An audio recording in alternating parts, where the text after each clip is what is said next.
Құрметті Оңтүстік Қазақстан мемлекеттік педагогика университетінің ұжымы, қымбатты студент достар, қадірменді ата-аналар, сіздерді 16 желтоқсан Қазақстан Республикасының тәуелсіздік күнімен шын жүректен құттықтаймын.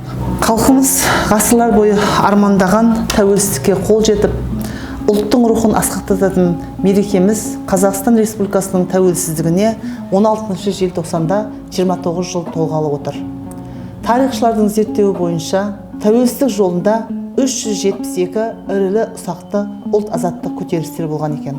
Сонау сырымдатылы бастаған ұлт азаттық көтерілістен 1986 жылға дейінгі кезеңде болған көтерілістер осы елдің тәуелсіздігі, егемендігі жолындағы ата-бабаларымыздың ақ найзаның ұшымен, ақ білектің күшімен қорғаған қасиетті мереке екенін әрбір азамат түсінеді деп ойлаймын.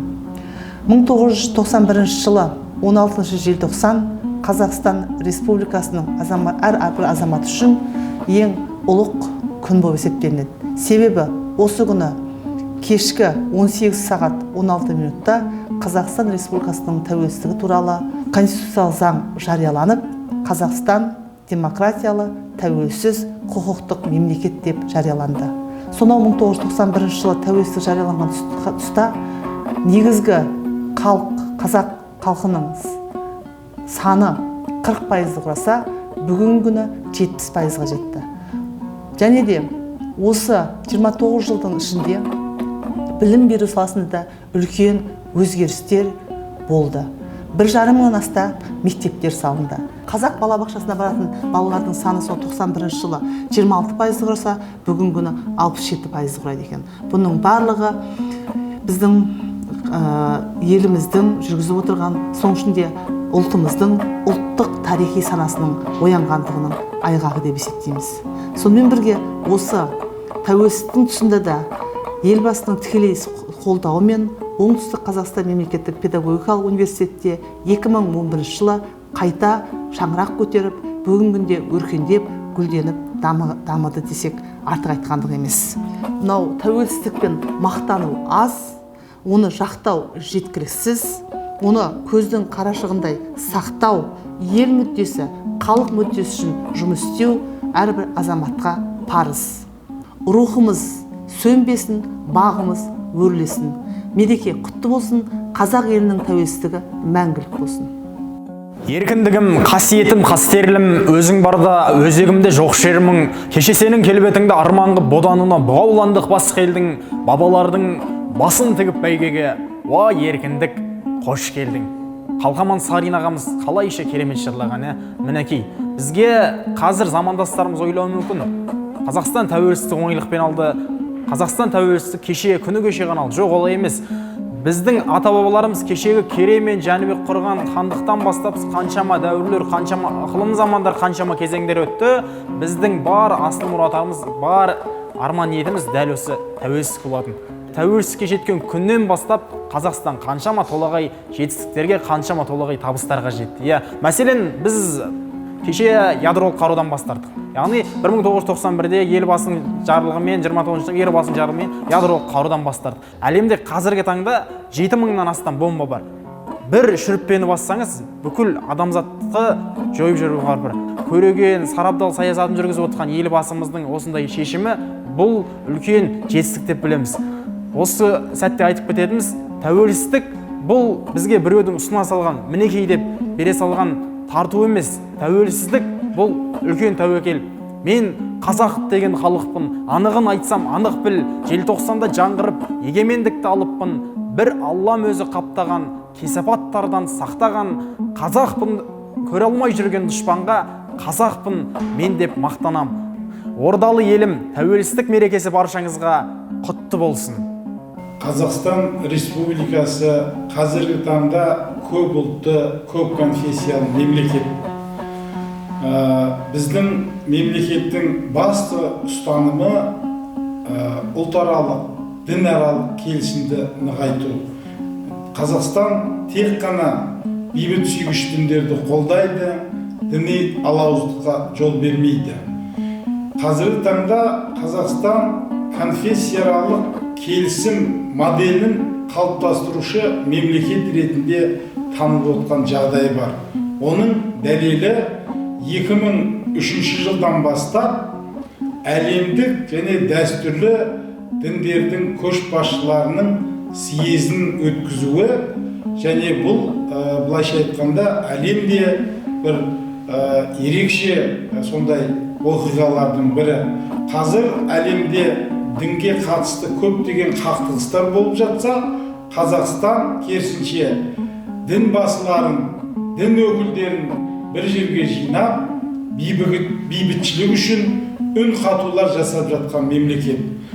Біздің тарихымызда алып қарайтын болсақ, тәуелсіздік тарихымызда дінге байланысты 2 заң қабылданды. Ол 1992 жылы діни сенім бостандығы туралы заң, екіншісі 2011 жылы діни қызмет және діни бірлестіктер туралы заң. Яғни біздің Конституциямыздың 1 бабында да көрсетіп отыр, Қазақстан демократиялы, зайырлы, құқықты мемлекет ретінде өзін орнықтырады. Яғни біз зайырлы мемлекетпіз, барлық діндерге бейтарап қараймыз. Зайырлық деген бұл дінсіздік емес, керісінше Қазақстанда тіркелген барлық діни бірлестіктер емін-еркін жұмыс жасауына барлық жағдайлар жасалған көп конфессиялы мемлекетпіз. Құрметті Шымкент қаласының тұрғындары, студенттер, профессор, оқытушы құрамы, сіздерді тәуелсіздік мерекесімен құттықтаймын. Тәуелсіз ордалы республикамыздың ел болып қалыптасуы, мәңгі ел болуы, ол біздің халқымызға байланысты. Біз бұл кезекте демографиялық өсулерімізді айтпасқа болмас. Тәуелсіз еліміздің ең алғашқы жылдарында Қазақстанда тұратын басқа да ұлт өкілдері өз елдеріне қайтып оралып, яғни айтқанда Қазақстаннан көшіп кеткеніне қарамастан, демографиялық саясатымызға байланысты басқа елдерде тұратын қазақ диаспоралар өз елдерімізге қайтып оралды. Біз бұнымен Қазақстанның экономикалық, әлеуметтік жағдайы басқа да көрші мемлекеттерге қарағанда озық екенін айта кетеміз. Қазіргі таңдағы шетелдердегі озық жоғары оқу орындарындағы үздік оқулықтар қазақ тіліне аударылып, біздің алдымызға келді. Білім кемелді келешек кепілі. Тәуелсіздіктің осынау 29 жылдығында ғылым мен білім саласында жеткен жетістіктеріміз ауыз толтырылып айтарлықтай деуге болады. Соның бірі болашақ стипендиясы. Қазақ жастарын шетелге шығарып, шетелдің білімімен қазақты дамыту болды. Біздің біліміміз әлемдік сауатты елдердің қатарына жатамыз.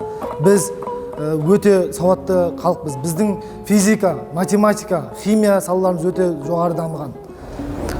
Құрметті қазақстандықтар, құрметті студенттер, мұғалімдер мен тәлімгерлер, сіздерді тәуелсіздіктің 29 жылдығымен шын жүректен құттықтаймын. Осы егемендігіміздің алға қарай жылжуын бәріміз бірге атсалысайық. Ғылым мен білім саласында ауыз толтырылықты айтарлықтай жетістіктерге бірге жетейік. Тәуелсіздіктің 29 жылдығы құтты болсын. Құрметті жерлестер, құрметті Шымкент қаласының тұрғындары және Оңтүстік Қазақстан мемлекеттік педагогикалық университетінің ұжымы, студент жастар. Бүгін міне үлкен еліміз үшін маңызды мереке қарсаңында тұрмыз. Ол еліміздің тәуелсіздігі күні. Желтоқсанның ызғарлы күндерінде басталған бұрынғы КСРО-ның ыдырау процесін ең алғашқы бастаған қазақстандық жастар ақыры осы желтоқсанда еліміздің тәуелсіздігіне бүкіл еліміз болып қол жеткізгендігінің куәгеріміз. Ал енді бұл мерекенің тарихи маңызына тоқталар болсақ, бұл мерекемен теңесер мереке жоқ десе де болады. Өйткені елдің ел болуы, өз елдігіңді сақтау, өз заңдарыңмен өмір сүру, бұл ең бірінші бостандықтың белгісі. Осы орайда қарнымның ашқанын емес, қадірімнің қашқанына жылайым деген қазақтың ұрпақтары екендігімізді ешқашанда естен шығармауымыз керек. Етек жеңімізді жинап ел болу әрине 90 жылдарда оңай болған жоқ. Оны кешегі елбасының болашаққа бағдар рухани жаңғыру мақаласында айтылғандай, саяси, экономикалық реформалар жасадық. Алайда рухани реформасыз біз ешқайда да жылжи алмайтындығымызды бүгін түсінуіміз керек. Сондықтан да осы күнге дейінгі жасалынған жұмыстардың барлығына кішкентай ғана көз жүгіртсек, сол жұмыстардың барлығының кешенді жүргендігін байқау қиын емес. Кешегі 90-шы жылдарда ала дорбасын арқалаған аналарымыздың үлкен еңбегінің, халқымыздың сабырлығының, халқымыздың татулық бірлігінің арқасында тәуелсіздігіміз осындай құтты баянды болды. Әрине, елбасы Нұрсұлтан Әбішұлы Назарбаевтың бұл тәуелсіздікті баянды ету жолындағы қызметі өз алдына. Біз барлығымыз жақсы білеміз, елдігін сақтауда ерлерінің атқаратын қызметі үлкен. Осы орайда қазақ халқының, қазақстандықтардың маңдайына біткен елбасы Нұрсұлтан Әбішұлы Назарбаев елдегі жоқтан бар жасай отырып мемлекеттілігімізді құралды. Егерде естеріңізде болса, сол кезеңде қираған кеңестік экономиканы қалпына келтіру үшін өзге елдермен байланыс түзу керек еді. Күнделікті халық тұтынатын тауарлар мен киім, тамақты жеткізу үшін мынау көрші жатқан алып елдермен байланыс түзу керек еді. Бұның барлығы сыртқы саясатты бірінші кезекке қоюдың объективті себептер екендігін барлығымыз бүгін түсінуіміз қажет. Міне елбасының осы терезесі тең ел болу туралы, Қазақстан Республикасының тәуелсіздігі туралы заң қабылданғаннан кейін біздің тәуелсіздігімізді мойындаған туысқан Түркия, мынау тарихи тамыры тереңде жатқан Венгрия сияқты елдермен бірге мұхиттың ар жағындағы алып империя санатындағы Америка Құрама Штаттары, Англия сияқты үлкен алып елдердің мойындауы міне бүгінде әлемдік қауымдастыққа Қазақстанның толыққанды мүше болып енуін біз үлкен мақтанышпен айта аламыз. Ал енді бұл істердің барлығы да жайдан жай болған жоқ. Қазақстан бұл бағытта тек қана тәуелсіздігін жариялаған орталық Азиядағы кеше кеңестік республикалар құрамындағы бір ғана республика емес, өзінің әлемдік мынау саясаттағы орны бар, геосаяси ойындардың үздік ойыншысы екендігін көрсете алды. Оған дәлел ретінде 2013 жылғы Еуропадағы қауіпсіздік және ынтымақтастық ұйымына төрағалық етуімізбен келесі жылы 2011 жылы мынау ислам конференциясы елдеріне жетекшілік жасауымыз, үлкен 20-лықтың жиындарына шақырылып, әлемдегі мәселелерді талқылауда Қазақстанның пікіріне алып елдердің лидерлерінің құлақ қоюы осының айқын дәлелі. Бүгінде Қазақстан әлем мойындаған өзінің жолы бар, өзінің ұстанымдары бар, алып елдер қатарына жатады. Қазақстан өзінің тек территориясы жағынан ғана алып емес, өзінің халқының санының аздығына қарамай, рухының жоғарылығымен де алып ел деп айта аламыз. Біріңді қазақ, бірің дос, көрмесең істің бәрі бос деп ұлы Абай атамыз айтқандай, бауырмашылдығы, мынау атаның баласы болма, адамның баласы бол деген қанатты сөздеріне қарай отырып танитын бұрынғынан ақ адамгершілік құндылықтарды ең басты ту етіп ұстаған халықтың ұрпағы ретінде біз өркениетке осы ұлы жолдармен жететіндігімізді айтқымыз келеді. Тәуелсіздік бұл кешегі желтоқсаншылардың қанымен келді. Тәуелсіздік бұл кешегі Кенесарыдай бабаларымыздың басының құнымен келгендігін біз ешқашанда естен шығармауымыз керек. Тарихи жадымыз сергек, көңіліміз ояу болсын. Ордалы еліміздің ортақ істері тәуелсіздігіміздің тірегі екендігін еш уақытта да ұмытпаймыз. Туған елім, құт мекенім, тек өзіңді жырлап мен өтер едім. Алла берген бармақтай бағым болды, тәуелсіздік бұл менің нақ беделім. Құрметті отандастар, елімізде айтулы келелі оқиғалардың бірі спорттың қарыштап дамуы. Қазақ елінің қоржынына көптеген алтындар түсті. Елімізде Азияда ойындары өтті. 2012 жылы Лондон Олимпиадасында 12 орынға тұрақтадық. Бұл еліміздегі бұқаралық спорттың дамуы. Ал әлем төрінде отандасымыз Геннадий Головкин, Данияр Елеусінов, көптеген отандастарымыз әлемнің кәсіпқой деңгейінде мұхиттың арғы жағындағы Америка елін бағындырып, көк туымызды аспанға желбіретті. Тәуелсіздіктің 29 жылынан 30 жылына аяқ басып отырмыз. Қазақ халқында дана сөз бар. 30-да орда бұзбаған, 40-да қыра салмайды.